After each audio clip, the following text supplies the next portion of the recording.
a la transformación.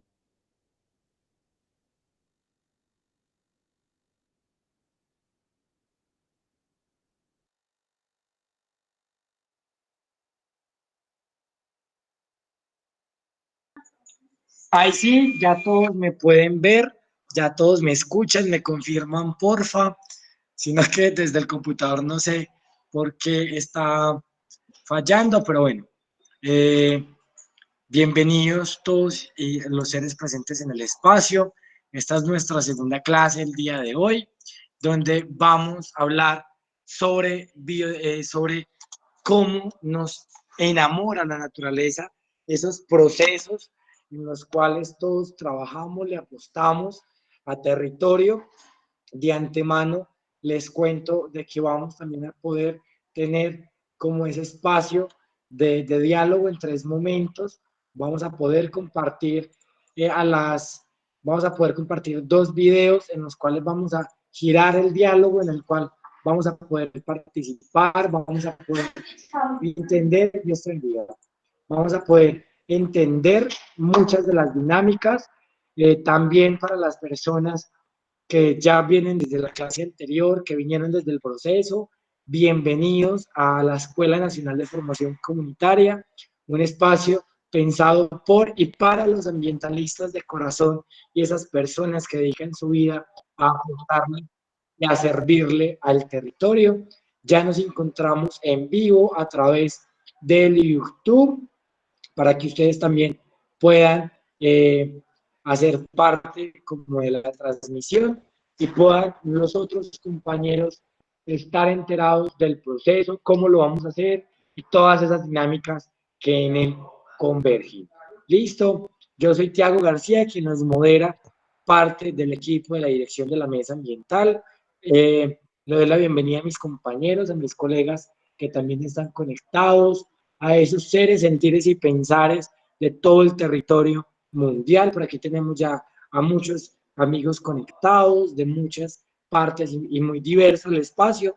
Así que espero que le saquemos el máximo provecho al espacio y que también todos podamos seguir construyendo país y podamos seguir construyendo un planeta sostenible, generando educación y formación para la acción.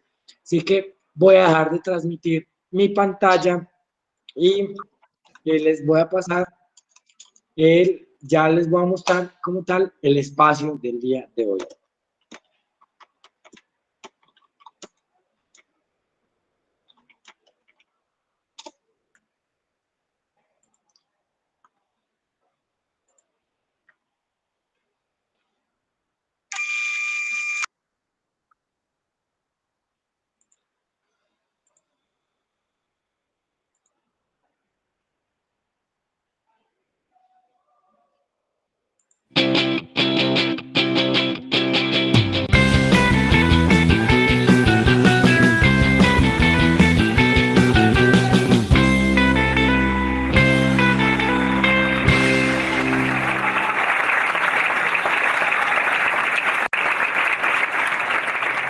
Desde hace 6 años tengo la suerte de formar parte de una idea, de una buena idea. 200 familias unidas en una cooperativa. ¿Qué es lo que queremos? Queremos difundir entre ustedes, entre la comunidad, las ideas de la cooperación, del cuidado del ambiente y el amor a la diversidad. Eso es lo que somos. Y el camino que elegimos es el de la educación. Por eso es que lo que sustentamos, nosotros los 200, es un colegio con 3 niveles, jardín, primario y secundario, y un centro de formación ambiental para docentes. Eso es nuestra tierra, pero nuestra tierra es la materialización de una idea. Y sobre esa idea y sobre cómo lo hicimos nosotros, es lo que quiero contarles. Porque cada uno de ustedes, en su lugar, en su territorio, también puede hacer esto que nosotros estamos haciendo. Fue un gran acertijo preguntarnos cómo hacer para enseñar el cuidado del ambiente. ¿Por qué en nuestra tierra esto nos preocupó? Nos preocupó por esto, por el gran problema que está sufriendo nuestro ambiente, por la forma en que está trabajando y en que nos movemos y en que consumimos. Tomamos recursos del ambiente, los utilizamos y generamos desechos que perjudican a los que no tienen voz. El mundo natural y a nosotros mismos, pero no todos por igual. A los que no tienen voz de nosotros mismos. Y eso es lo que nos preocupó. Y entonces comenzamos a preguntarnos, ¿cómo hacemos para que en un colegio podamos generar estos valores? Y entonces nos surgió lo que nos surge a cualquier adulto, cuando hablamos con nuestros chicos. No subas ese árbol porque si te caes te vas a quebrar. Quebrarse es esto, quebrarse es dolor. No te acerques al fuego, no prendas un fósforo, el fósforo es quemarse. Así actuamos, ¿no? Tratamos de educar mostrando el peligro. ¿Cómo somos los adultos? Y esto ya se probó, y no funciona así la educación ambiental.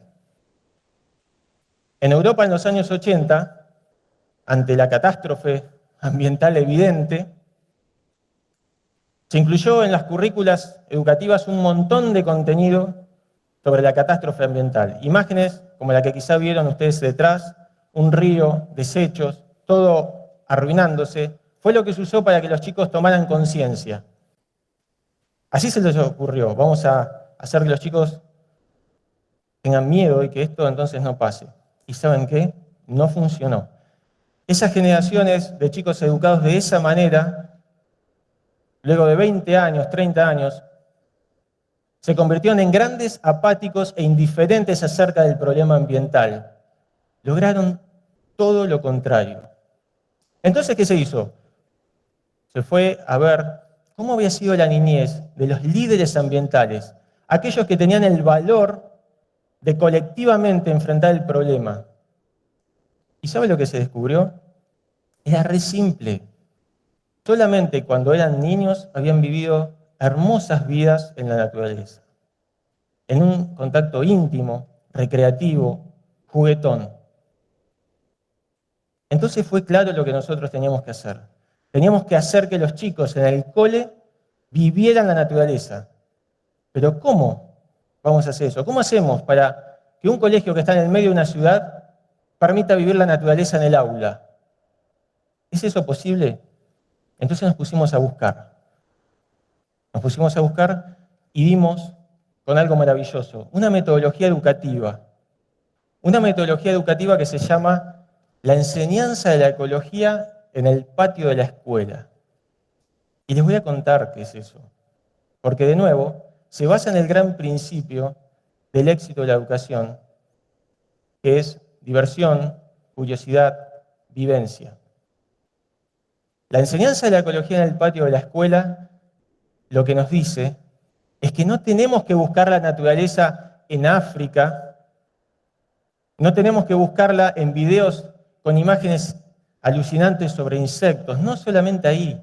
No, la naturaleza está al lado, está en el patio, está debajo de la baldosa floja, en esa tierrita donde hay bichitos que se mueven, está adentro de una maceta, en los 20 primeros centímetros de suelo de cualquier lugar, está en la casa de la vecina, donde tiene sus plantitas, está en la plaza del barrio, y también está lejos, en un pedacito de tierra natural donde los chicos pueden ir en cole, pero está ahí.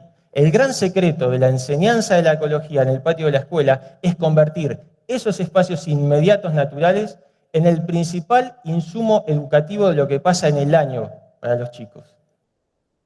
Y el gran desafío es hacer pasar a través de 2 o 3 experiencias anuales de investigación de lo natural inmediato los contenidos curriculares que los chicos tienen que ver en el año. Esas 2 o 3 experiencias son clave. Se hacen con un formato que se llama la indagación. Esta palabra es muy conocida en el ámbito de la didáctica y les voy a contar qué es. La clave es el ciclo de indagación. El ciclo de indagación es algo que le permite a los chicos recorrer a través de su curiosidad y con la guía del docente el mundo de lo natural. Ellos mismos se hacen sus preguntas. Ellos mismos, con la ayuda del docente, planean las respuestas y la manera de conseguirlas. Y después ponen todo sobre la mesa y dicen, reflexionemos, ¿cómo estas respuestas tienen algo que ver con lo que me pregunté? Y esa reflexión vuelve a motivar un nuevo ciclo de indagación, 2 o 3 en el año. Así de simple de explicar, no tan fácil de hacer. Porque el secreto está en cómo le preguntamos a la naturaleza. La naturaleza tiene su idioma para contestar. Pero cuando los chicos empiezan a hablar ese idioma, y con el combustible, ellos ponen el combustible, ponen su curiosidad, es inagotable. Son curiosos, inagotables, ¿no es cierto? Los conocemos. Esto es una rueda. Entonces, ellos empiezan a acercarse hacia todo eso que siempre estuvo ahí y que nunca les dimos la oportunidad de que vieran. Es su naturaleza, la de su territorio. Las gallinas ya no son las gallinas, son la gordita, Pepa, el nombre que le van dando, y van registrando esos resultados como si fueran pequeños científicos, porque ese es el gran logro de esta metodología, es mezclar dos cosas que parecen contrarias, la creatividad con un método, ese método científico simplificado que tiene el ciclo de indagación. Y esa mezcla es bárbara, porque les permite estudiar todo lo que siempre ha estado alrededor de ellos, en los espacios inmediatos o un poquito más lejos. Y en el jardín es fácil la consigna, lo único que queremos lograr es que digan, la naturaleza no está allá lejos, no me la explican en un pizarrón, no me la explican en una presentación PowerPoint, en una pantalla súper táctil. No, está acá, al lado mío. Es interesante, es juguetona, me gusta preguntarle, y más grosso, me contesta. En la primaria, una vueltita de rosca, y en secundaria, entramos a hacer énfasis en los métodos, en cómo preguntamos, en cómo registramos los resultados, en cómo nos preparamos para después poder salir al campo a ver cómo es esa naturaleza que siempre nos dijeron que es así, que es allá. Not everything in life is this simple, but learning English can be. With flexible online lessons, learn English with the best teachers in the world. Simple.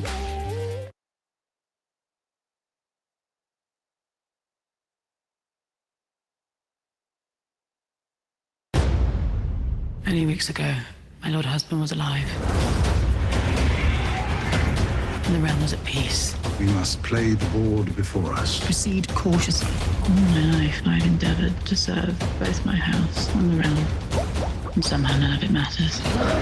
Sure never split out. Not like this.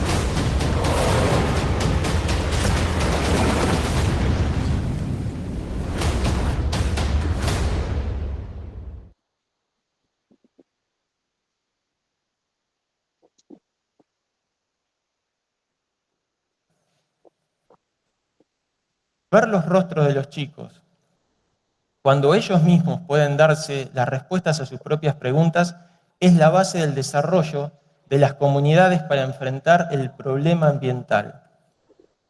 Las comunidades no necesitan que vengan ideólogos o tecnólogos a decirles cuál es su problema. Esto, hecho de grandes, permite que ellos mismos sepan lo que tienen que hacer.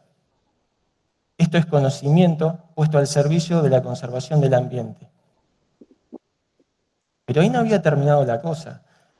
Nosotros habíamos logrado que los chicos pudiesen usar toda esta metodología, pero la base de todo esto es la formación de los docentes.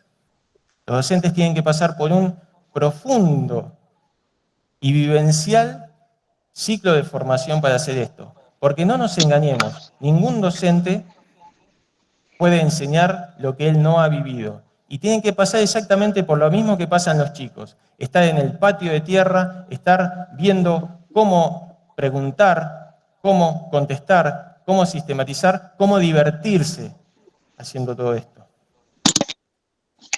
Y los docentes son los protagonistas, tanto como los chicos. Cada vez que los vemos actuar, cada vez que los vemos recorrer el patio, cada vez que los vemos volver todos sucios de la sierra porque estuvieron escarbando ahí, averiguando, nos sacamos el sombrero. Son los héroes de todo esto. Nosotros habíamos logrado que lo que los chicos hacen adentro del cole fuese una vivencia, fuese vivir la naturaleza.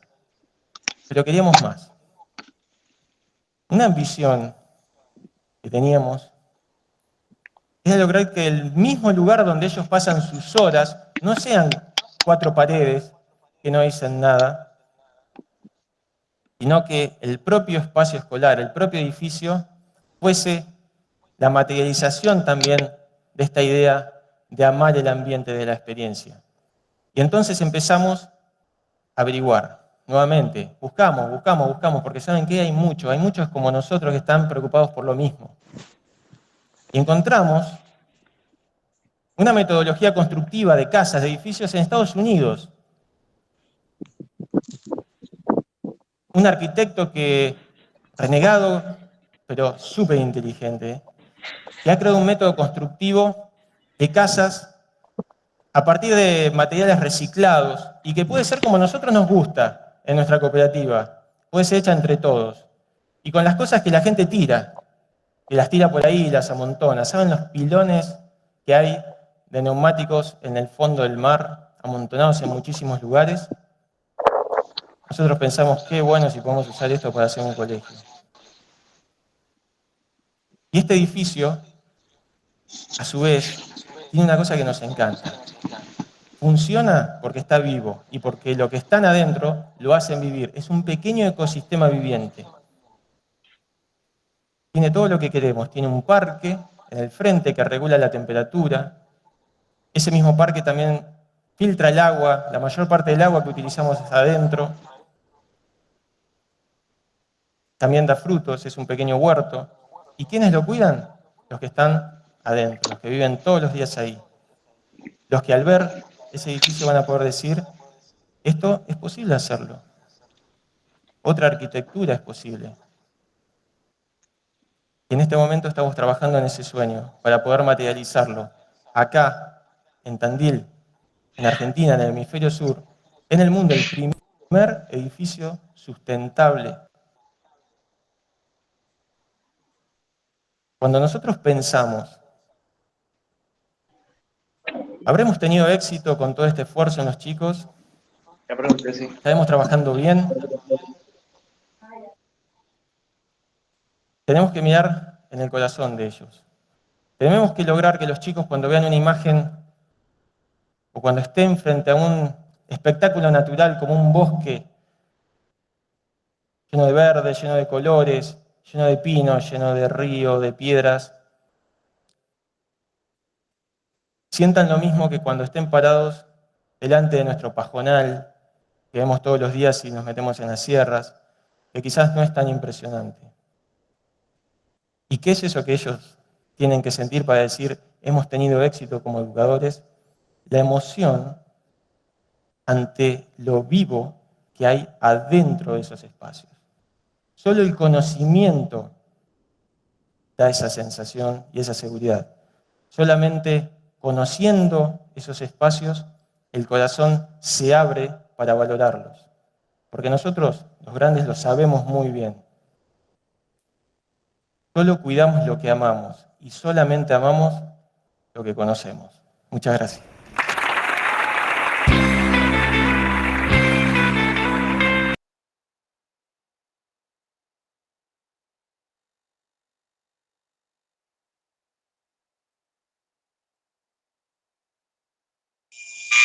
Bueno, este es un poco el preámbulo de la información que hoy vamos a ver, un poco las metodologías, esas formas, esos lenguajes, esas maneras en cómo nos transmiten ese amor por la naturaleza. Vamos a pasar a un segundo momento donde les voy a mostrar otra perspectiva y bajo esa perspectiva vamos a hablar, a empezar el diálogo.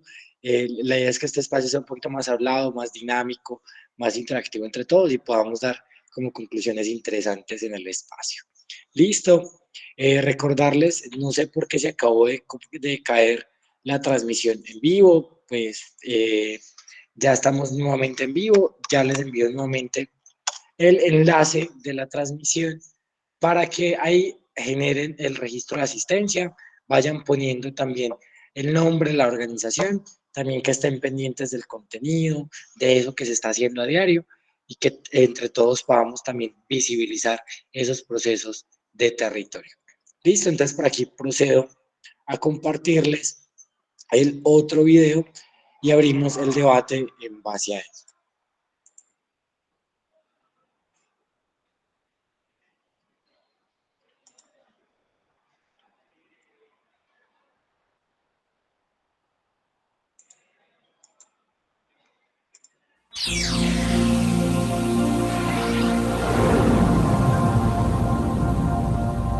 Hay una realidad que no podemos tapar.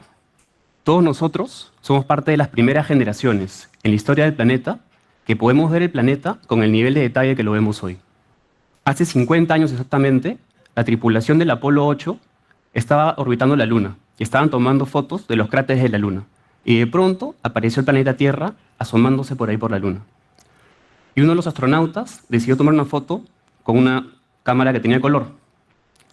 Esa foto fue la primera vez que se tomó una foto de la Tierra desde el espacio. Y fue uno de los íconos para crear un movimiento ambiental en el mundo. Mi suegro es un austríaco alemán, al que nunca le he visto soltar una lágrima, pero me dijo que la primera vez que vio esta foto, la vio en un póster gigante impresa en la ciudad de Berlín, y que no pudo evitar sino ponerse a llorar. Algunos psicólogos que han trabajado con astronautas dicen que esto se debe a un fenómeno que se llama el efecto perspectiva, que le pasa a bastantes astronautas. Salen al espacio y sin esperárselo lo que ven y lo que les genera más magia es voltear y ver a la Tierra flotando en el medio del espacio. Y ver a la Tierra como un puntito azul, pálido, flotando en el medio de la inmensidad, hace que sientan que somos parte de una sociedad planetaria y que una de las misiones más importantes es que tenemos que proteger ese hogar común. Desde hace 50 años que se tomó esta foto, la ciencia y la tecnología han cambiado muchísimo. Hoy día hay 2.200 satélites que están dando vuelta al espacio todos los días. Y cada satélite, o algunos de ellos, toman fotos de los bosques, están midiendo temperaturas, están viendo cómo están las tormentas. Y luego hay miles de personas que están acá en el mundo que están analizando la situación de la vida en el planeta. Y la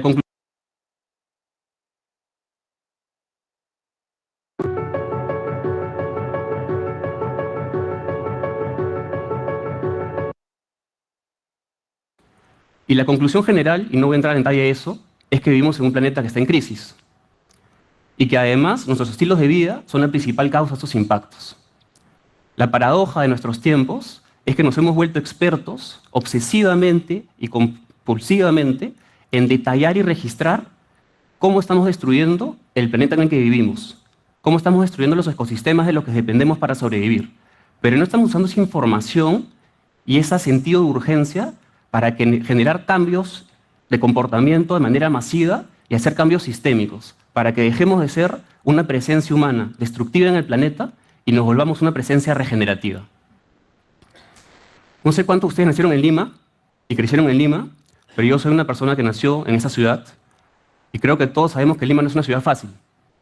En promedio, pasamos 3 o 4 partes de nuestras vidas en el tráfico. Otra parte de nuestras vidas tenemos que estar ahí bien alertas para que no nos roben en la ciudad. Hay que lidiar con violencia, con el ritmo. Se come riquísimo también, ¿no? Pero la forma como cada uno encuentra su balance en Lima es diferente. Para mí, fue saliendo a escaparme de la naturaleza. Estos momentos de estar en las montañas con amigos, acampando, yéndonos al desierto, o de repente en el bosque, en cualquier lugar en la selva, han sido para mí como poner un cable a tierra. Son estos momentos que me dan calma y me dan la tranquilidad para poder después regresar a la ciudad y seguir viviendo aquí con tranquilidad.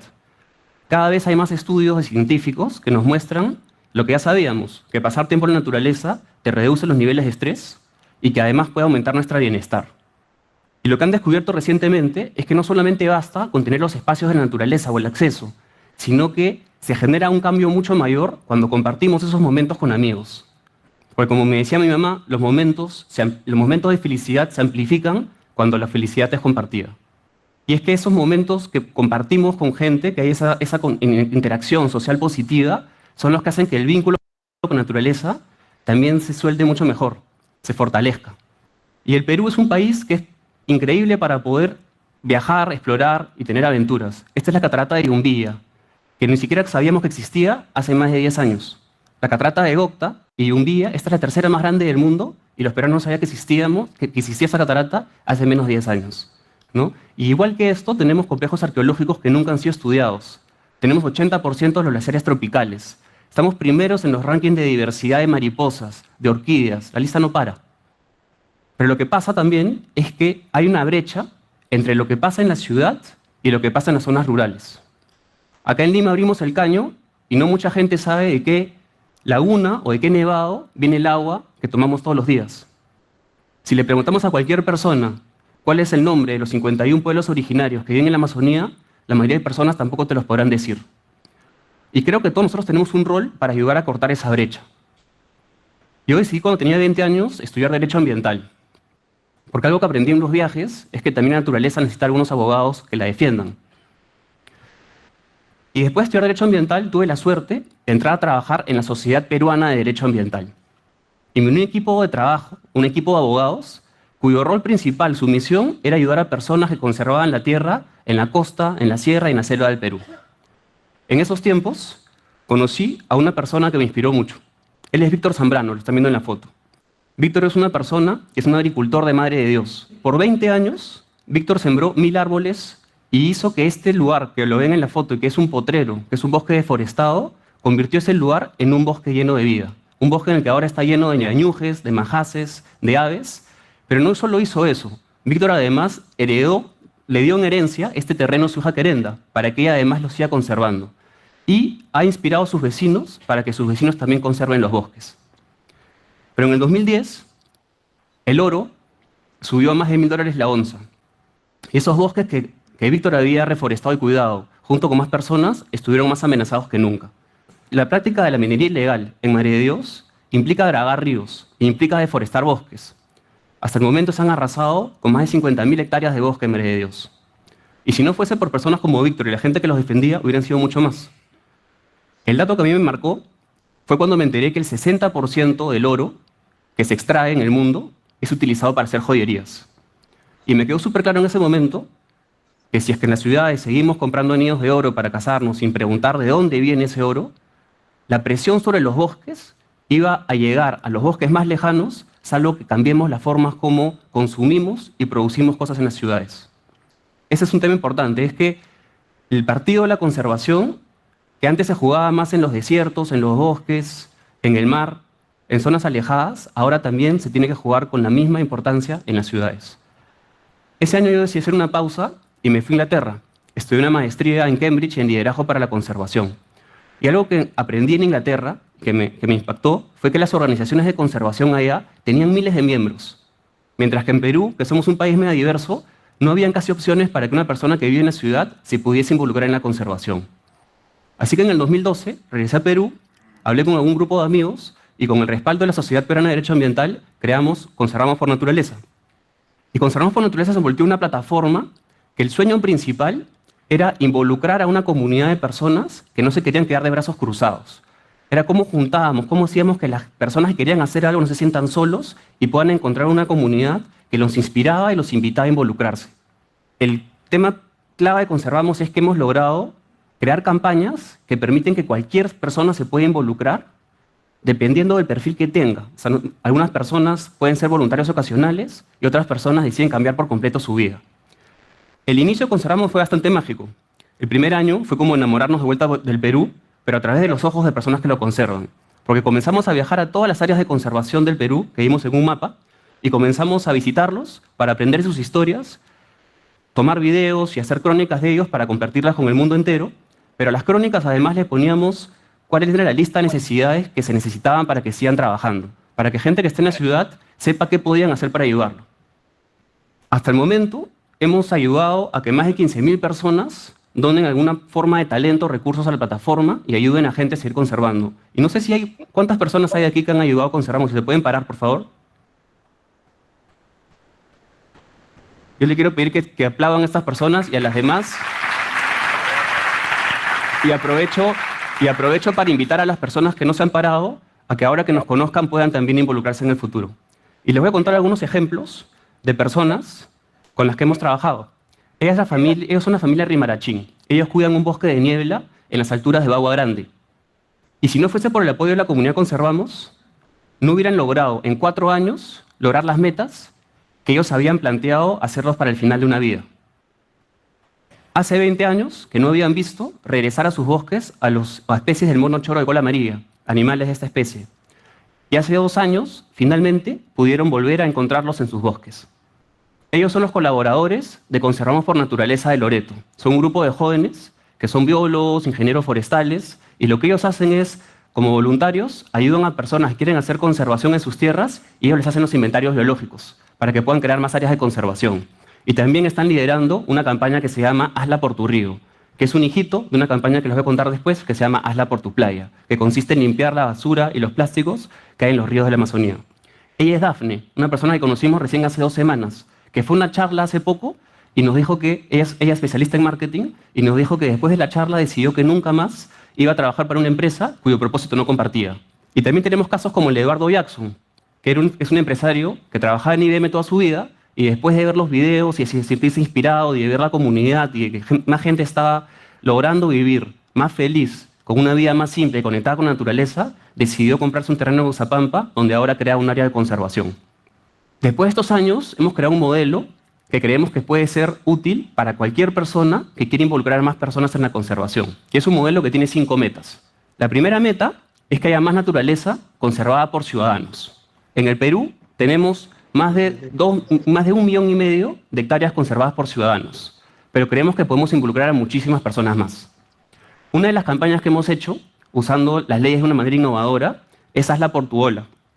Y Hazla por tu ola consiste en proteger las olas del Perú. Hemos creado un sistema legal que es el primero en el mundo que permite proteger las olas para que no sean afectadas por muelles o que sean afectadas por puertos. Y ahora tenemos, gracias al apoyo de más de 1.500 tablistas, 25 olas protegidas por ley.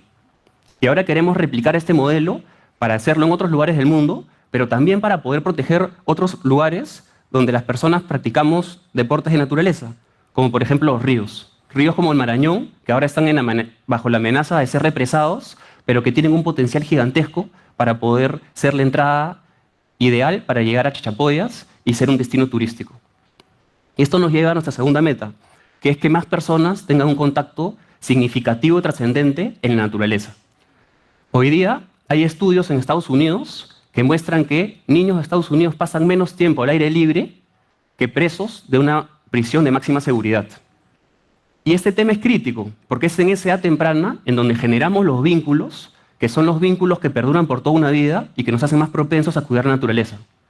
Hemos creado una guía de viajes que se llama La Ruta Natural, para que cualquier persona ahora pueda viajar por el Perú, pero de la mano de la gente que conserva la naturaleza, como lo hicimos nosotros al primer año que conservamos y que nos permitió como reenamorarnos del Perú al ver el Perú con otra perspectiva.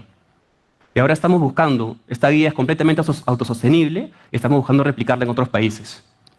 La tercera meta es que haya más filantropía y que haya más incentivos para conservar.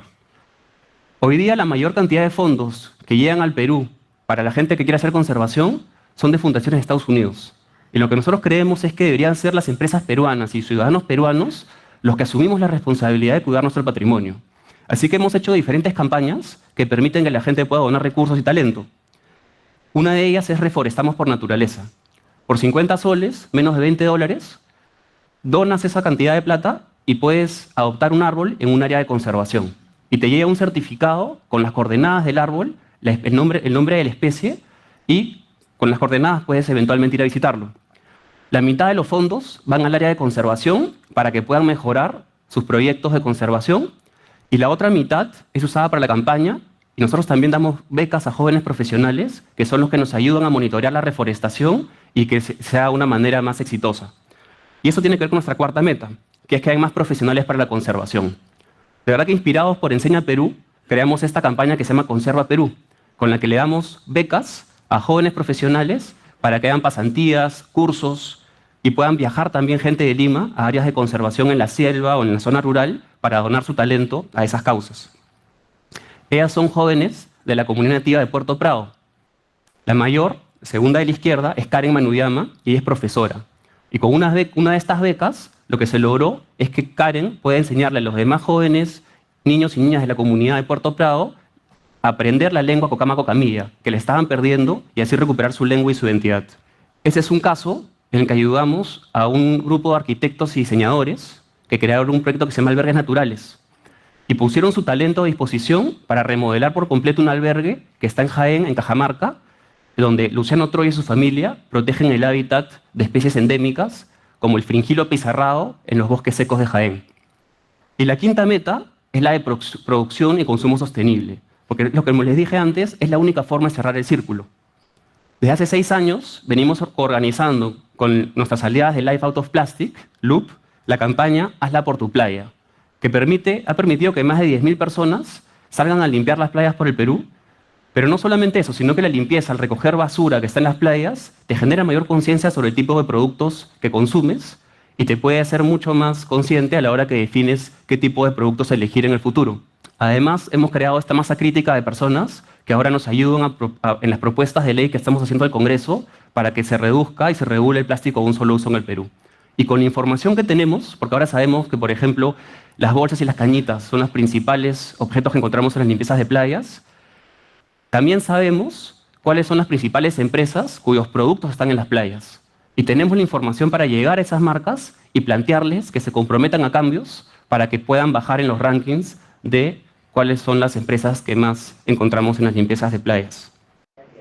Bienvenido a LASA Capital. Soy Joven Escobar Quintero, CEO de esta innovadora firma de inversión.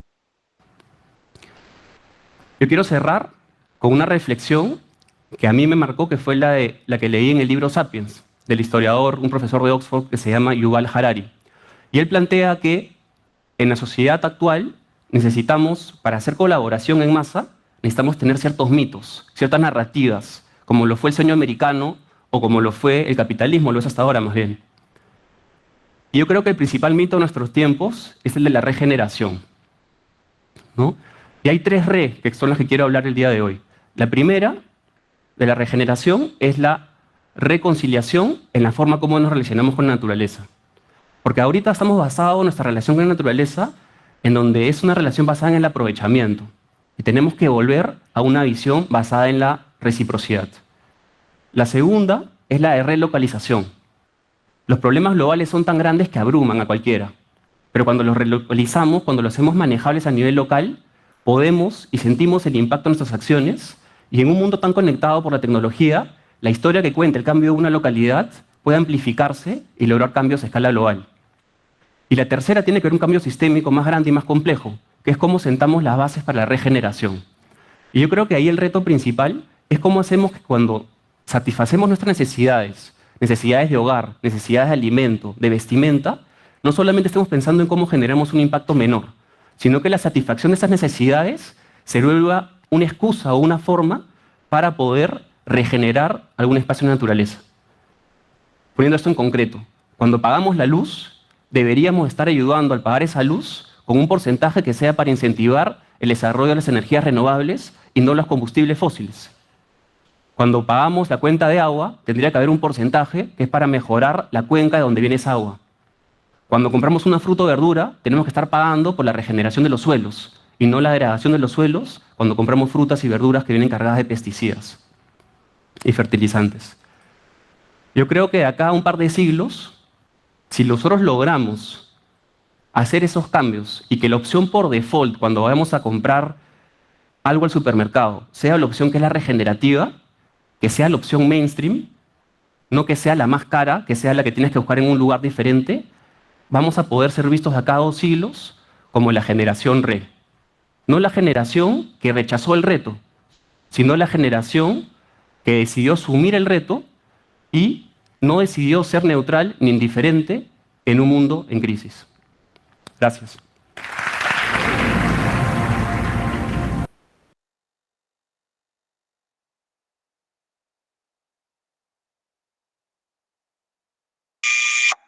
Hoy hemos enfocado un poco las dinámicas, a conocer esas experiencias, esas dinámicas, cómo la interacción humana con la naturaleza tiene que ver un poco con esos desafíos y esos riesgos de la diversidad, de ese proceso, de ese proyecto, de ese impulso social que generan las transformaciones del territorio.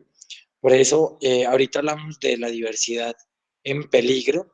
Voy a pasar ya a mostrarles a ustedes como en materia el tema de hoy, que es un poco esa diversidad y cómo articular esos propósitos, esos proyectos que ya vimos que vienen haciendo en Perú, en Argentina, en Chile, en Cuba, a cómo poderlo articular también a esas iniciativas locales, departamentales, regionales, e incidir también en planes, programas y proyectos. ¿Cierto? Muy bienvenidos todas las personas que se están comunicando a través de las redes sociales, también a las personas que se han comunicado a través del chat. Muy bienvenidos, sean ustedes parte de la escuela y la escuela parte de ustedes como un espacio de fortalecimiento y crecimiento personal en materia ambiental. Por eso voy a pasar a proyectarles ya como la iniciativa de la clase de hoy, que es que veamos sobre la diversidad en peligro y cómo el cambio climático atenta contra nuestros territorios. Así que vamos allá.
Dejaron de compartir la imagen. ¿Qué pasó con el cambio climático? Y acaba de caer, pero ya estoy por aquí restableciendo nuevamente.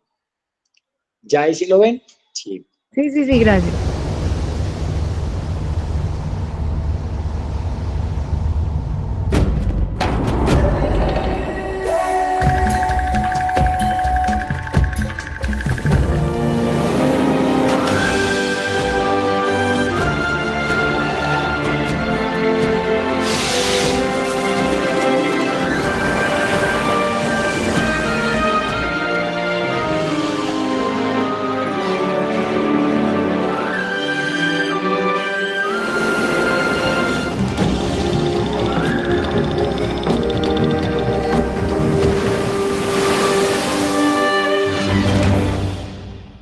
Diversidad en peligro.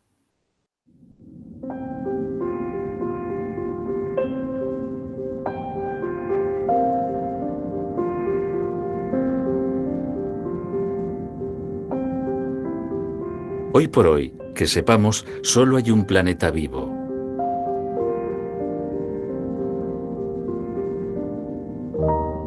Un planeta palpitante en medio de un universo infinito.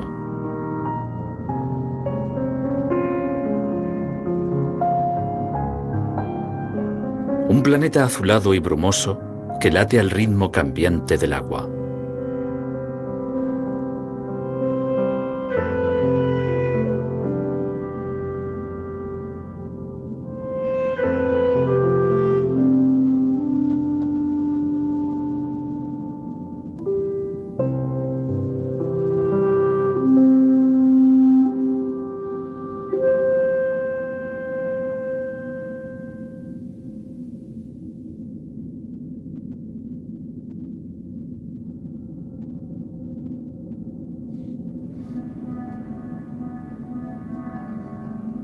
La Tierra gira como una inmensa gota en el espacio.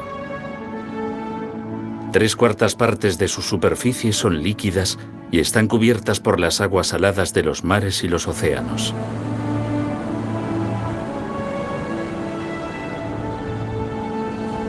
El agua lleva a todas partes la música de la vida. Sus olas parecen marcar el profundo latido de nuestro planeta.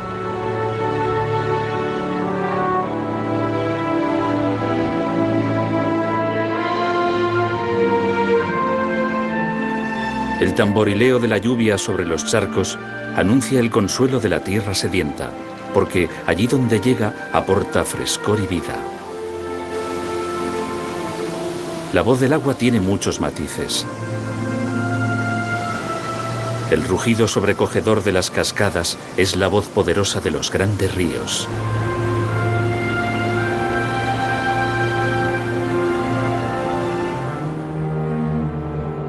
Y el suave susurro de las nubes y las brumas empujadas por el viento recorre cielos y tierras en un viaje sin fin.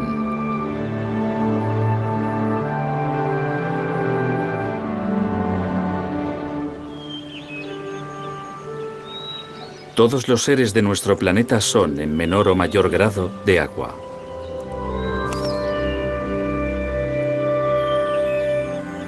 El agua acompaña siempre a la vida. Y la vida, con sus millones de caras distintas, compone un universo de una variedad difícil de imaginar.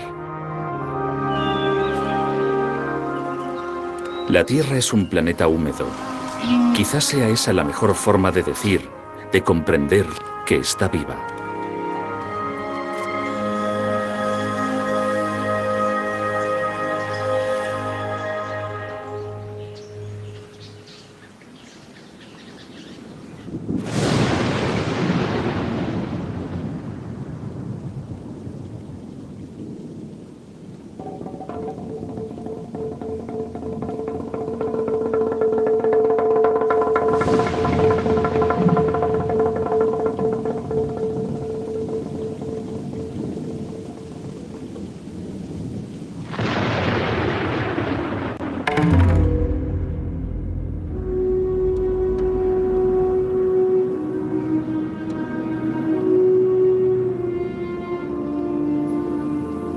El ser humano busca indicios para saber si no está solo en el universo.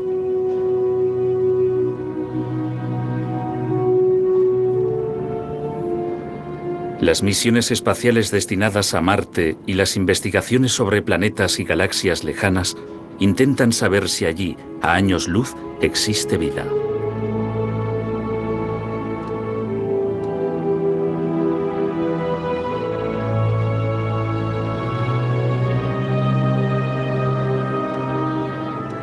El agua es la mejor pista. Allí donde aparezca tendremos la certeza de que la vida es posible.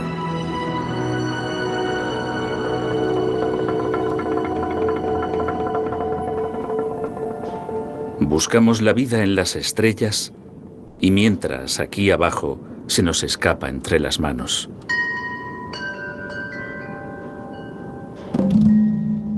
Sobre la Tierra, en la piel jugosa de nuestro planeta, la vida parece haber entrado en crisis, y el agua muestra extraños y preocupantes síntomas.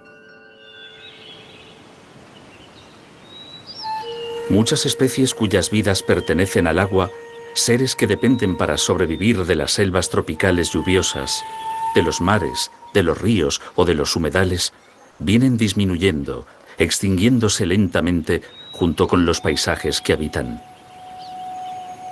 Los científicos constatan día a día la situación precaria de muchas especies. En todos los ámbitos acuáticos hay problemas.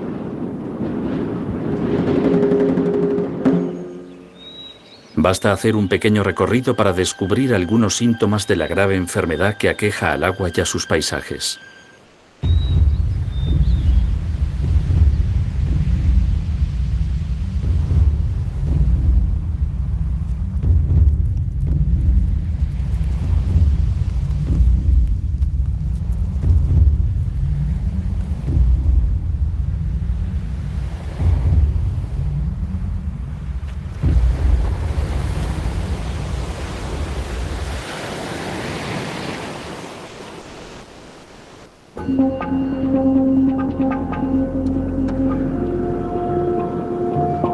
Los ríos de Europa quizás son los más conocidos y los más estudiados del planeta. Mantienen una diversidad que sorprende incluso a los expertos.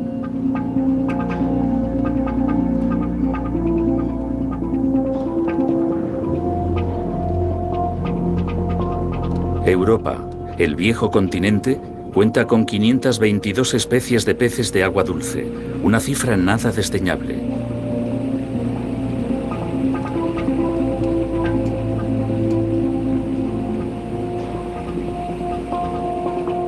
Sin embargo, nada menos que 200 están amenazadas de extinción y 12 ya se han extinguido para siempre.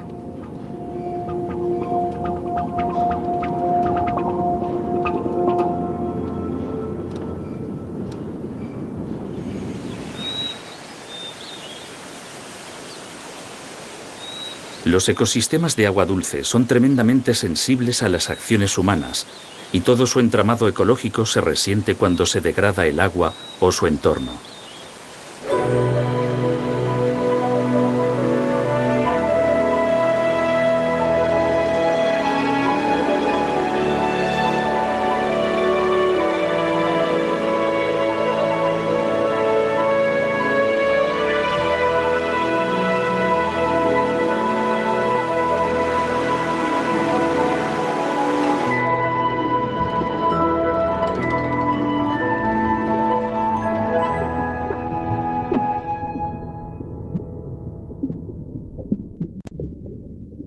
Los peces, es decir, los vertebrados más unidos al agua, soportan un nivel de amenaza ambiental mucho mayor que las aves o los mamíferos, simplemente porque el medio acuático es muy vulnerable.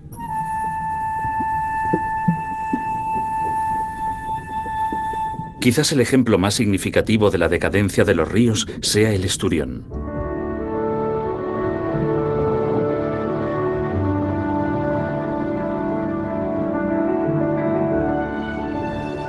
Bajo el nombre de esturión existen más de una veintena de especies muy primitivas. La más conocida es el esturión del Caspio, que puede vivir más de 100 años y produce cerca del 90% del caviar que se consume en el mundo. Hasta mediados del siglo pasado podían encontrarse esturiones en casi todos los ríos europeos. Pero en pocos años, la contaminación, los embalses y la pesca descontrolada acabaron con todos ellos. Tan solo quedaron poblaciones saludables en lugares lejanos con escasa intervención humana. Era el caso del mar Caspio.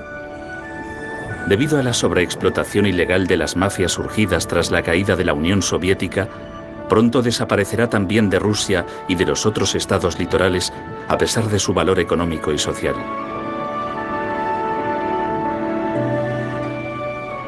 En las últimas décadas su captura se ha reducido desde las 22.000 toneladas a menos de 1.000, lo que indica un declive alarmante, así que su futuro parece muy incierto.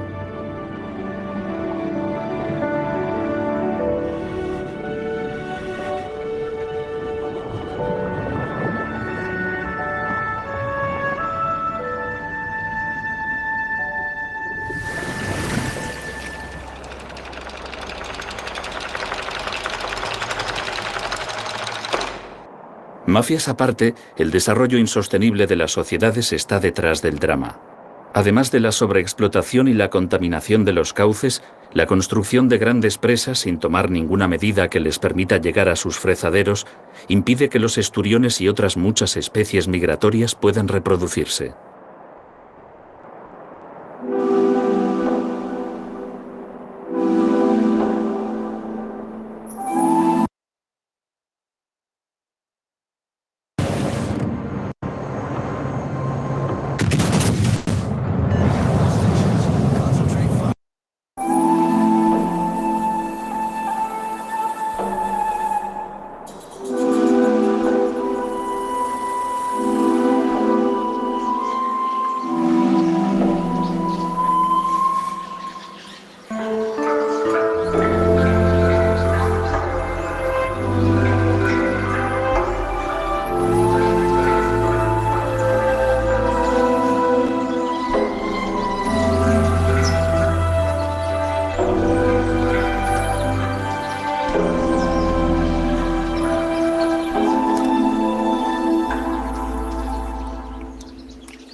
Un caso muy distinto es el del ferreret.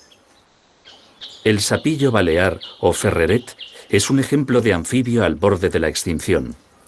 Su declive comenzó en el tiempo del Imperio Romano, cuando introdujeron culebras de agua que enseguida diezmaron sus poblaciones. A la introducción de depredadores siguió en los últimos siglos la construcción de obras hidráulicas que devastaron parte de su territorio vital. Durante años se temió por su desaparición, pero los esfuerzos por criarlo en cautividad y reintroducirlo en su hábitat han dado buenos frutos.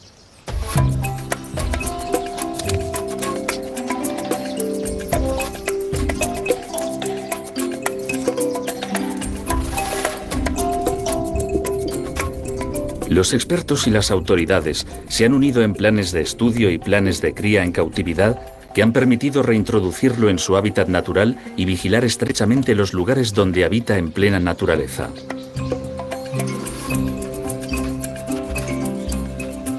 El resultado es una resurrección casi milagrosa.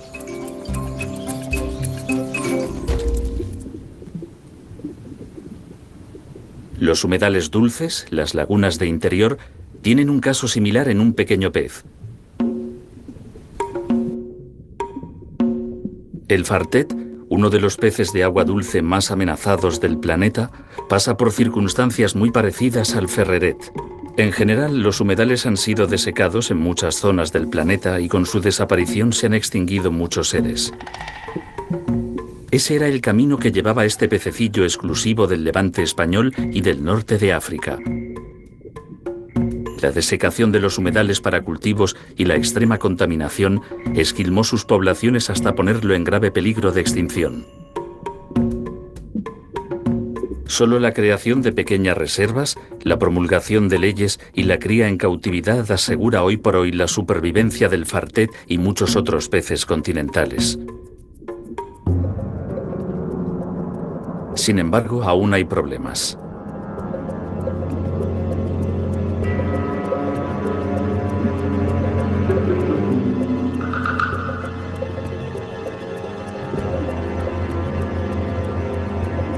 Uno muy importante es la introducción de especies invasoras que son muy competitivas o simplemente, como el black bass o perca, depredan hasta la extinción a los peces originales.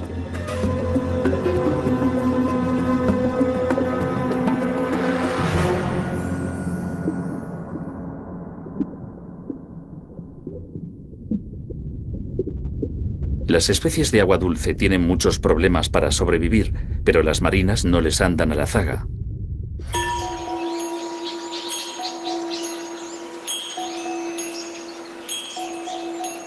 Tan solo en el Caribe se ha destruido el 40% de los manglares en los últimos 25 años.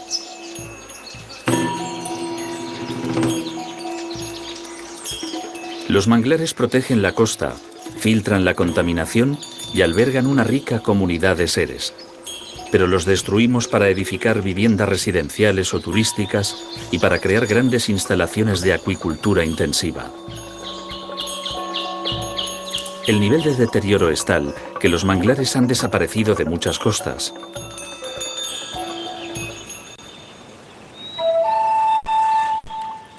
Y con ellos, animales tan especiales como los manatíes.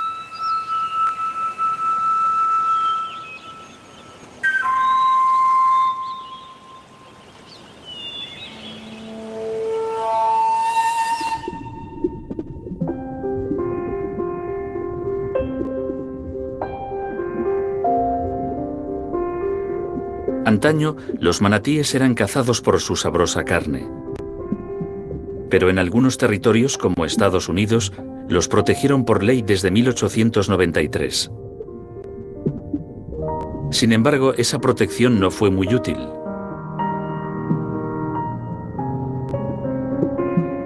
La transformación de las costas es el principal enemigo de estos animales. Cuando su hábitat resulta alterado, son muchos los factores que se suman en su contra. Su popularidad, debido a su carácter pacífico y su aspecto simpático, es un inconveniente más que una ventaja, ya que los turistas resultan enormemente molestos y alteran sus costumbres.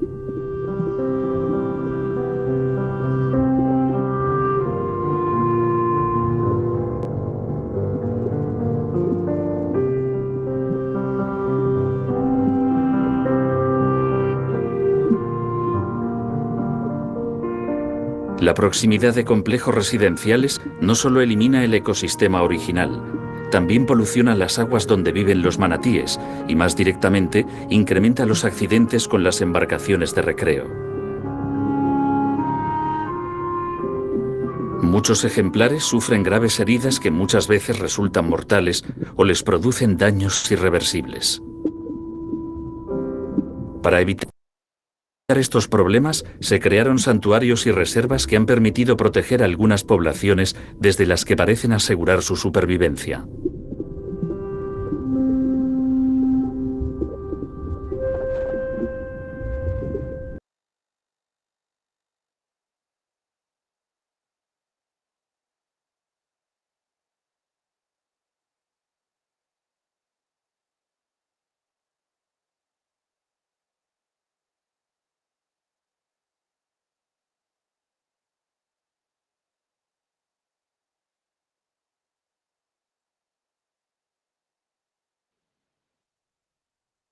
Tiago, se acabó el documental.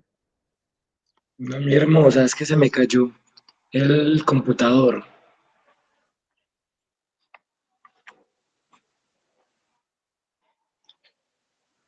Porque no sé por qué se me salió de la página. Pero espérame que ya estoy trabajando en ello. Tranquilo.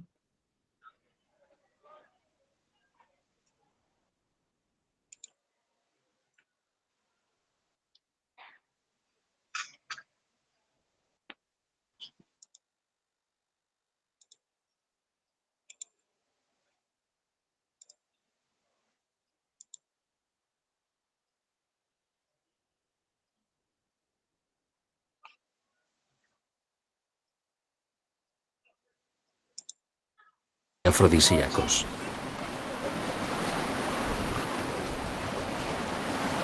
Pero aquí no acaban los problemas. Las flotas pesqueras atrapan y matan en sus redes a un porcentaje significativo de animales. Además, estas flotas capturan ingentes cantidades de pescado que está acabando con los bancos de peces de los que también se alimentan estos pinnípedos.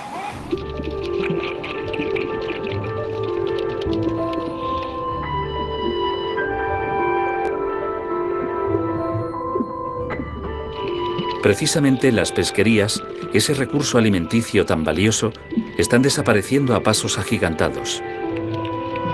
Ese es uno de los peligros más graves que acechan a los océanos.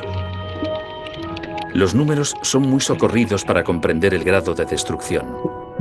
En el siglo XX se duplicó la demanda de pescado y en 30 años han desaparecido al menos 20 de los caladeros más importantes del mundo.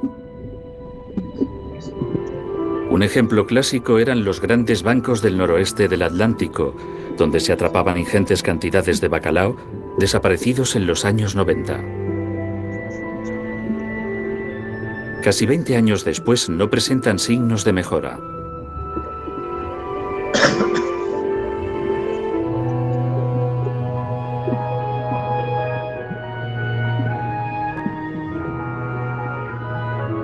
Se pesca con métodos tan eficaces que las poblaciones de peces no pueden recuperarse. La sobreexplotación también es fácil de medir. Las especies más apreciadas por el mercado, es decir, por los consumidores, han disminuido cerca de un 70% en 40 años. A medida que bacalaos, sardinas o atunes se extinguen, se buscan nuevas especies que los sustituyan.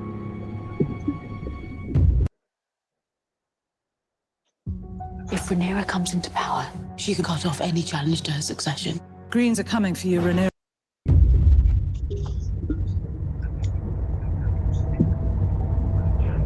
Los tiburones han sido escogidos en las últimas décadas y el resultado, como siempre, es desolador.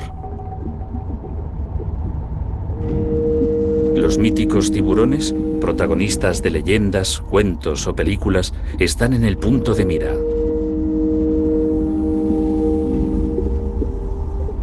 Tras millones de años de evolución, el ser humano los está masacrando hasta hacerlos desaparecer.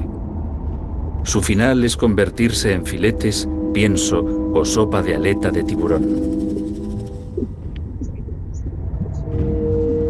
Pero la extinción de los tiburones puede suponer una profunda alteración de los ecosistemas marinos.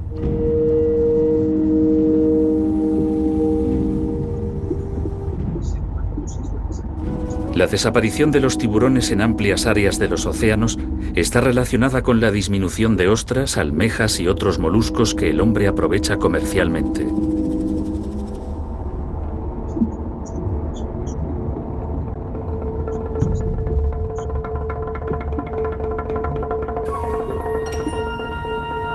Estas imágenes de pez martillo quizás sean unas de las últimas que reflejen cierta abundancia. Los tiburones martillo se pescan por deporte y para comerciar con su carne. Esta nueva moda no respeta a crías ni adultos y la falta de reglamentos que gestionen adecuadamente sus capturas les lleva irremisiblemente a su desaparición.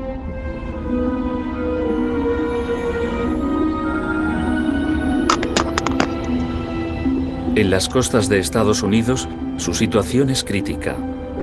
Desde los años 80 sus poblaciones han disminuido un 98%.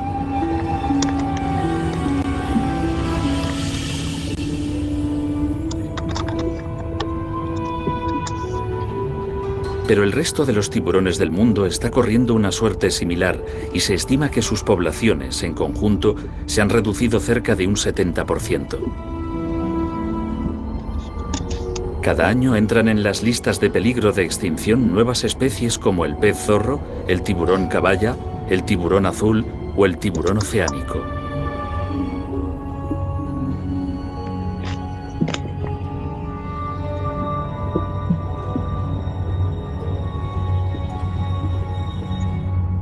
En el mar, nadie parece estar a salvo de la codicia humana.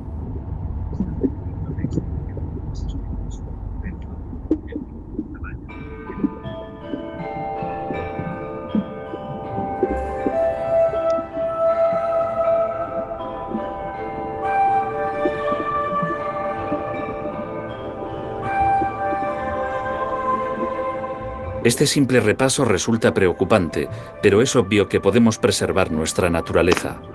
Los leones marinos, los manatíes o el ferreret dan testimonio de nuestro poder para arreglar las cosas, pero ¿son soluciones reales o es tan solo el aplazamiento de una pena de muerte ya anunciada? Todo depende de nosotros.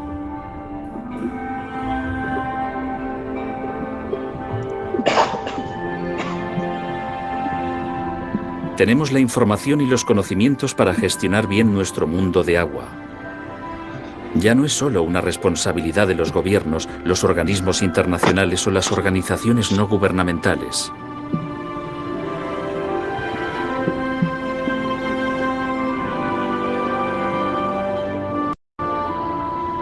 Conservar nuestro planeta pasa por las decisiones cotidianas de millones de ciudadanos que debemos comprometernos por un mundo mejor.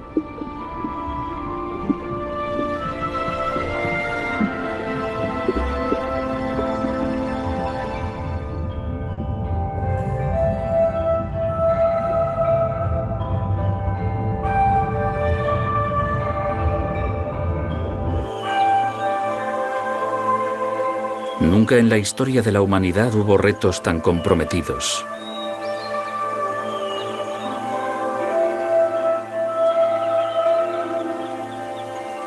Y nunca le otorgamos una importancia semejante al medio ambiente.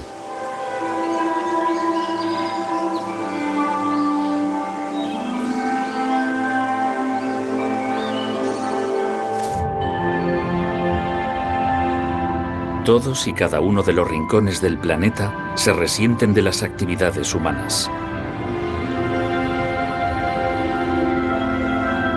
Caza y pesca incontroladas.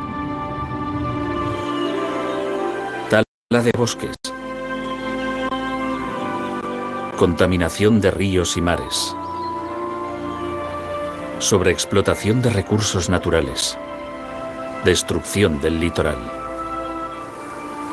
El listado es interminable. Da la impresión de que las amenazas son prácticamente incontables.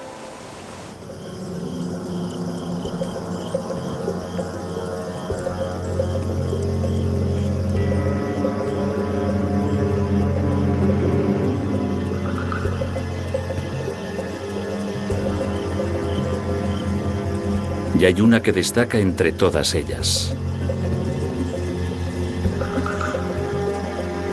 Una mucho más peligrosa, mucho más temible porque es muy difícil de percibir. No se ve, no se escucha, no se puede palpar. Sin embargo, poco a poco, se ha convertido en la amenaza más grave de todas cuantas acechan a la Tierra. Y evidentemente, también a la humanidad entera, a todos nosotros. Es el cambio climático. ¿Te da igual la arena que le compras a tu gato? Eso va a cambiar. Nueva arena.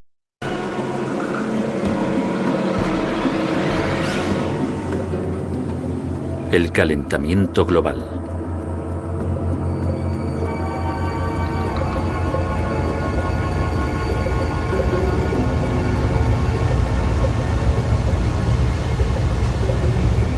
Una amenaza que se viene creando desde que comenzó la era industrial hace más de 2 siglos.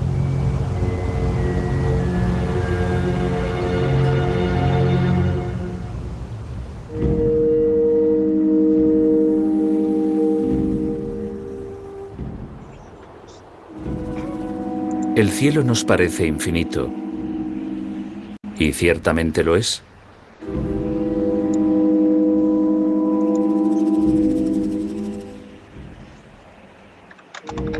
Sin embargo, la atmósfera, que a menudo nos parece tan infinita como el cielo, es una capa delgada que envuelve el planeta. La apariencia inabarcable del cielo nos provoca una engañosa sensación sobre las dimensiones de la atmósfera. Si cambiamos el punto de vista, es fácil de comprender.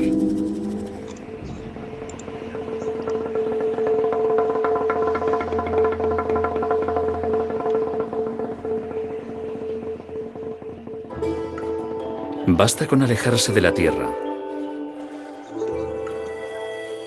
Los primeros astronautas pudieron ver cómo los gases que circundan la Tierra forman una pequeña aureola azulada de unos pocos kilómetros de altura. Desde el espacio, la atmósfera tiene un aspecto bastante modesto y se puede comprender que no es en absoluto infinita.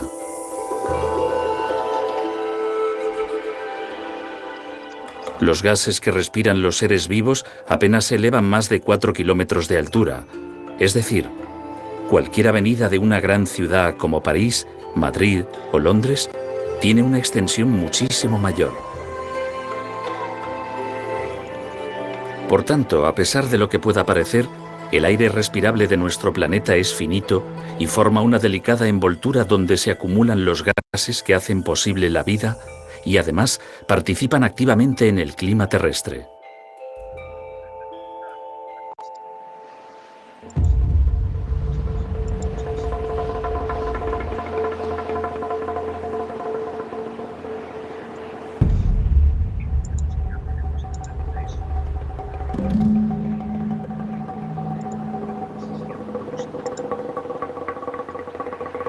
Las proporciones de los gases son importantes para respirar, pero también para filtrar los rayos solares y para mantener la temperatura del planeta.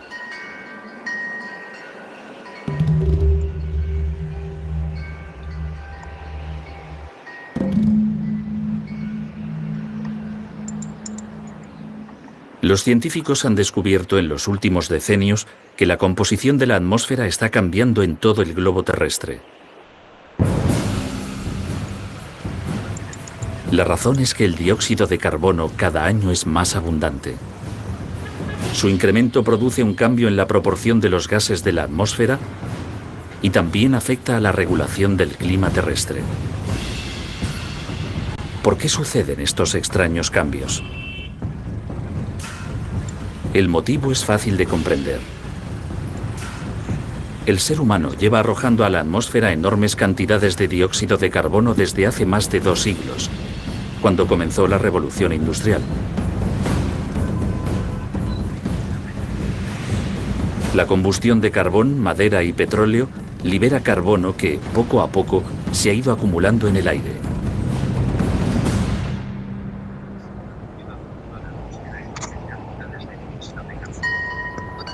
El dióxido de carbono absorbe el calor que nos envía el Sol y también las radiaciones solares que refleja la superficie de la Tierra hacia el espacio exterior.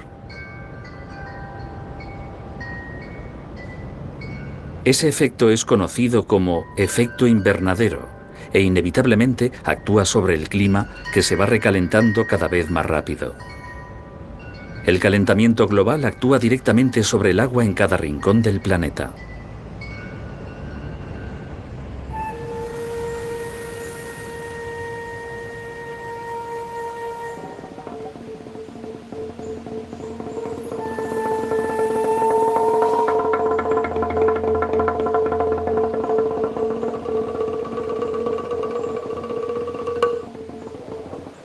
El ciclo del agua se altera por efecto del calor y actúa de forma imprevisible sobre todos los ecosistemas.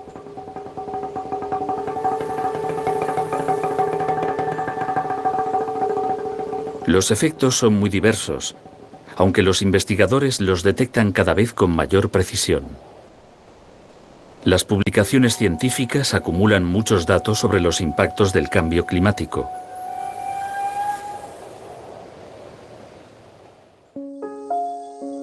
Un buen ejemplo es el sapillo dorado, que se ha convertido en un símbolo funesto de las alteraciones climáticas.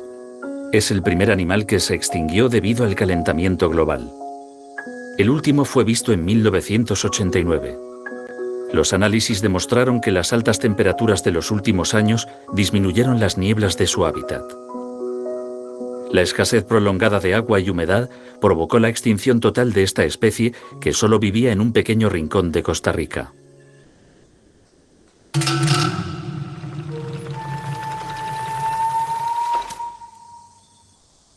Precisamente los anfibios son muy vulnerables a esta situación de cambio.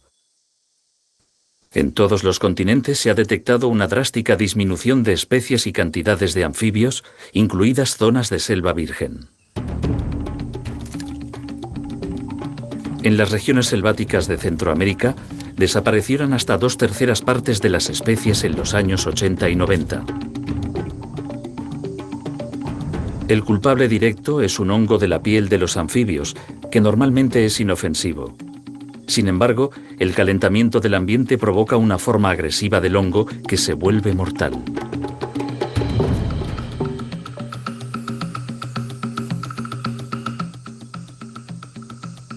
Según los estudios de los biólogos, las ranas y sapos tropicales desaparecen al mismo ritmo que el que cambia el clima de la región.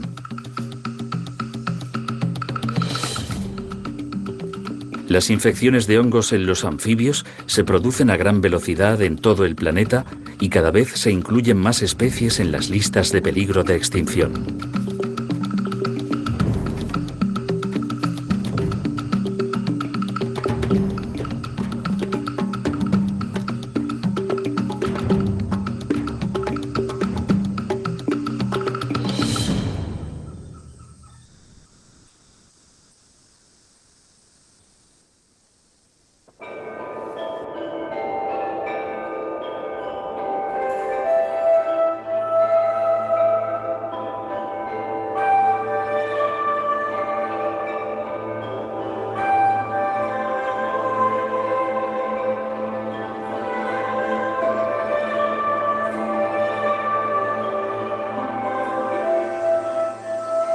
Ni siquiera las selvas tropicales más apartadas y recónditas están a salvo del cambio climático.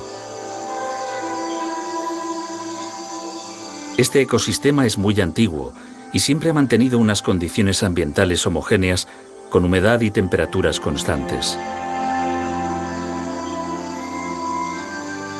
En las selvas tropicales se ha multiplicado y diversificado la vida como en ningún otro lugar sobre la faz de la Tierra. Los animales que habitan aquí no están acostumbrados a los cambios.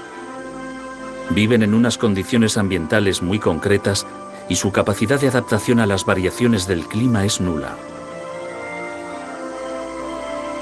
El aumento de 1 o 2 grados puede significar el aniquilamiento de cientos de especies de insectos, lagartos, tortugas tropicales o ranas. Las aves que ocupan las selvas nubosas de montaña también notan ya los cambios en su entorno.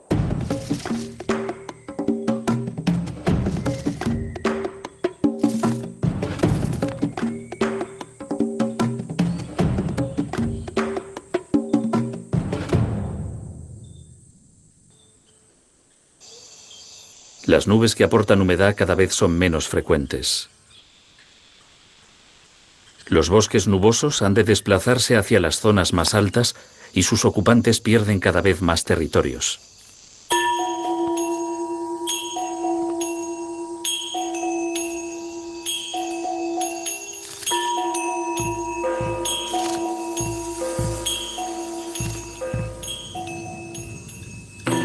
Algunas especies, como el quetzal, encuentran más competidores e incluso depredadores nuevos, como los tucanes, que llegan aprovechando el cambio de ambiente.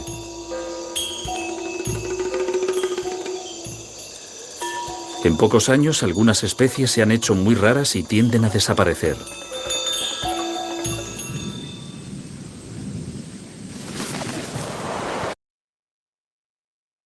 Elegí una ciudad segura y acogedora donde siento que me apoyan. Haz de Melbourne tu elección para estudiar.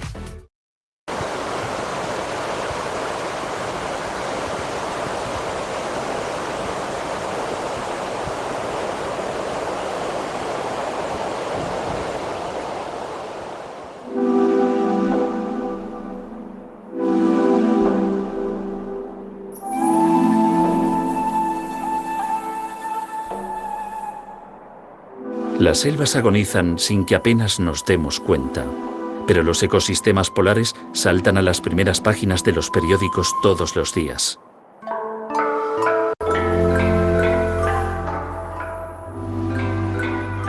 Los medios de comunicación se hacen eco de la desaparición de los glaciares de montaña o de la fragilidad de los hielos de la Antártica y del Ártico.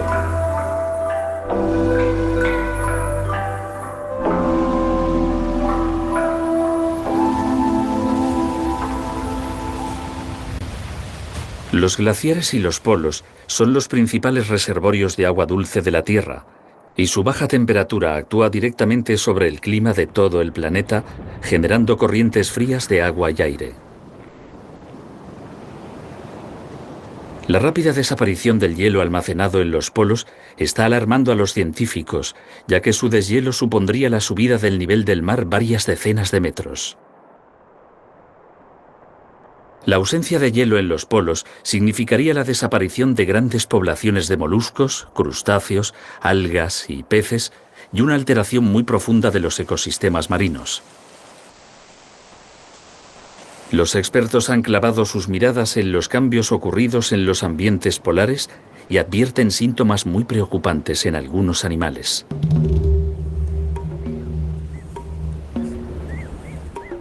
Es el caso de los pingüinos. Casi todas las especies de pingüinos viven al filo de la navaja. En tan solo 25 años, algunas poblaciones de pingüinos se han reducido un 70%. Las razones son obvias. El calentamiento del agua antártica provoca la disminución de comida, crustáceos y peces, por lo que los pingüinos mueren de hambre. Además, la disminución de hielo provoca cambios en los lugares donde viven que dificultan las tareas reproductoras y la alimentación de las crías.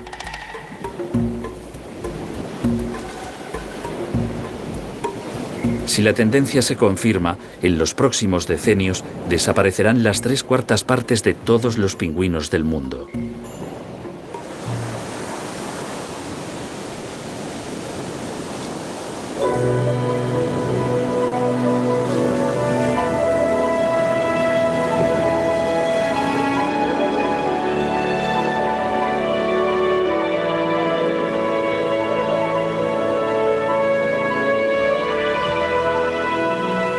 No siempre resulta tan fácil comprender cómo actúa el cambio climático sobre los seres vivos.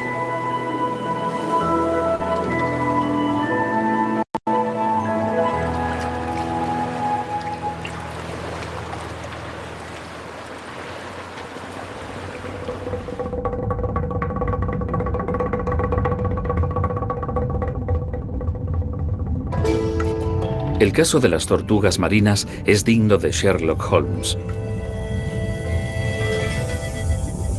Los conservacionistas llevan muchos años preocupados por el futuro de las tortugas marinas. Son reptiles muy antiguos que resultan fundamentales para que los ecosistemas marinos se mantengan saludables. Solo existen 8 especies que se reparten por los océanos cálidos. Casi todas ellas están en la lista roja que incluye a los seres que viven en peligro de desaparecer.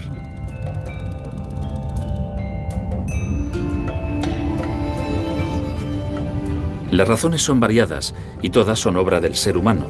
Caza indiscriminada, contaminación, residuos, redes de pesca abandonadas, destrucción del litoral o recolección de huevos. Es una lista larga, pero aún está incompleta.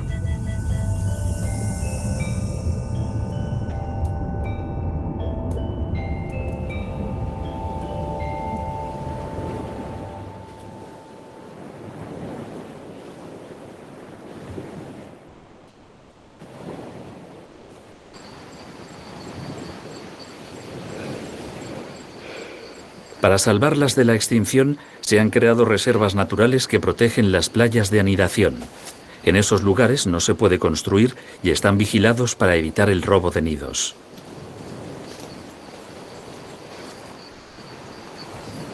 Las tortugas son marcadas y se rastrean para conocer mejor sus hábitos y los lugares donde viven.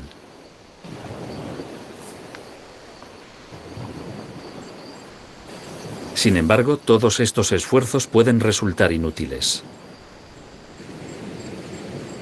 Existe un factor nuevo que compromete la supervivencia de los quelonios. Los expertos comprobaron atónitos cómo casi todas las tortugas que nacen son hembras, lo que provoca un preocupante e inexplicable desequilibrio de sexos.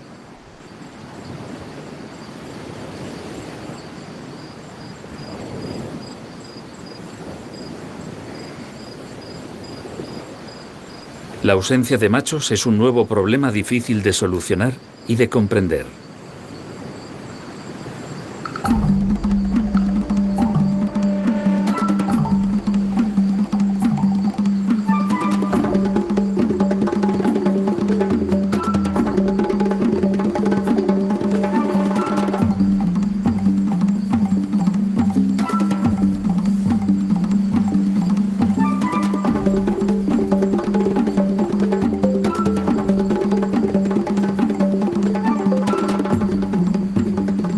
Fue muy difícil resolver este extraño caso y encontrar al culpable, pero los biólogos lo consiguieron. El causante resultó ser el cambio climático. La temperatura a la que se encuentra cada huevo condiciona el sexo del embrión. Los situados en zonas más frescas son machos y los más calientes resultan hembras. El aumento de la temperatura del mar y del aire de los últimos años provoca un ambiente muy caluroso que induce a que todos los huevos produzcan tortuguitas hembras.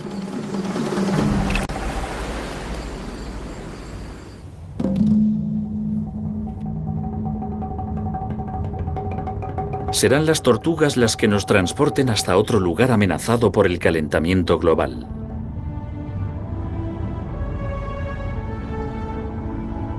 Se trata del ecosistema más rico y variado de los océanos, los arrecifes de coral. Aquí vive una parte muy importante de todos los seres vivos del planeta. No en vano, se cree que los arrecifes dan hogar a más de 500.000 de especies, que representan el 25% de todas las especies oceánicas.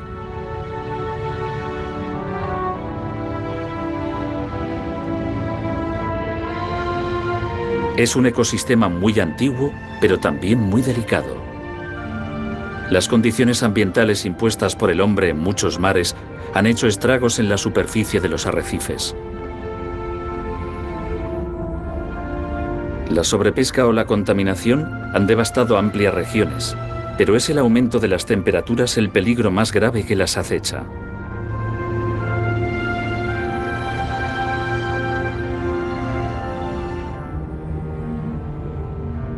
Los corales deben vivir en un rango de temperaturas muy estricto. nunca sobreviven por debajo de 18 grados centígrados y prosperan mejor entre los 23 y los 25 grados. El calentamiento global les afecta intensamente porque las algas que viven en su interior son expulsadas al elevarse las temperaturas. Cuando esto ocurre, el coral pierde sus colores y se blanquea.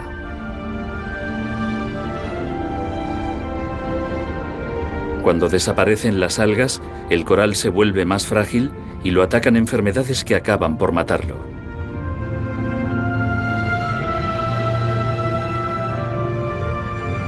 Es el caso de estos corales caribeños. Entre ellos, los conocidos como cuernos de alce y cuernos de ciervo ya se incluyen entre las especies en peligro de extinción.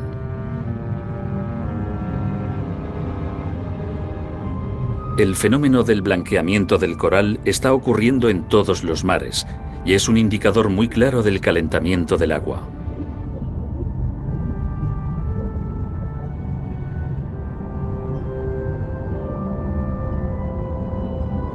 Si mueren los corales, también desaparecerán cientos de miles de especies marinas que los necesitan para vivir y reproducirse.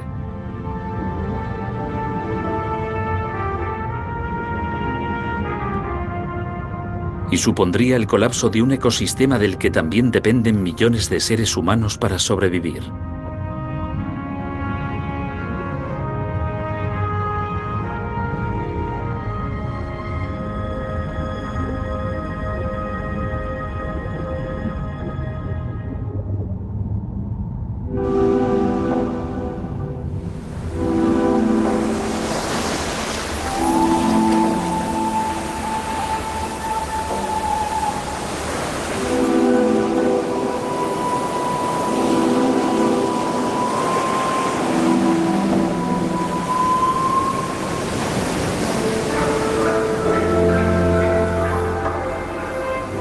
También las aves marinas están sufriendo ya la alteración de los ecosistemas costeros. Los expertos calculan que en pocos decenios la temperatura de la Tierra subirá 2 grados. Significará la extinción de cerca del 40% de las aves europeas y más del 70% de las aves del norte de Australia.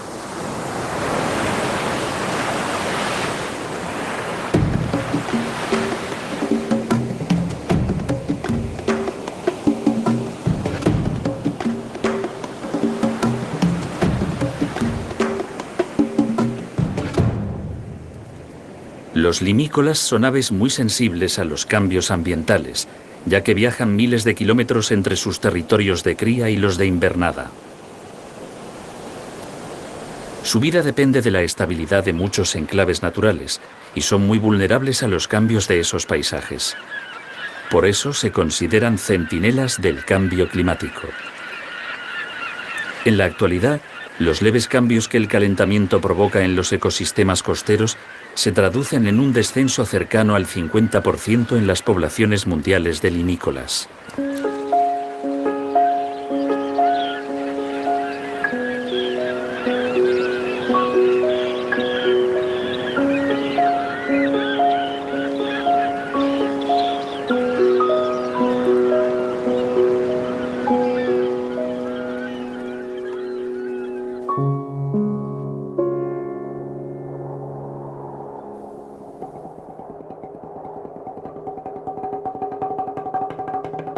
El futuro cercano se prevé complicado.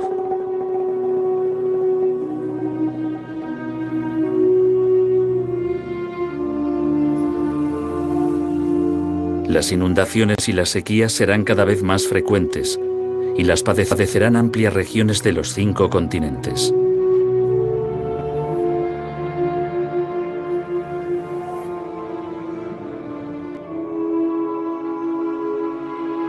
El cambio climático convertirá al agua en verdugo, en mensajera de desastres.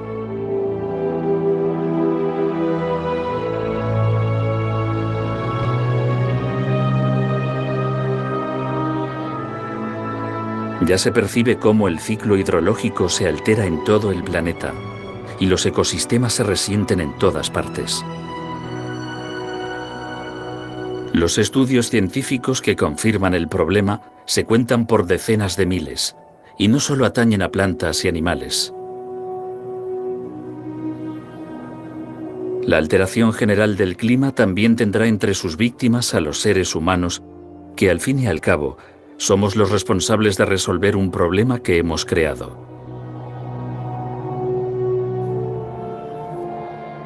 Y solo nosotros tenemos la solución.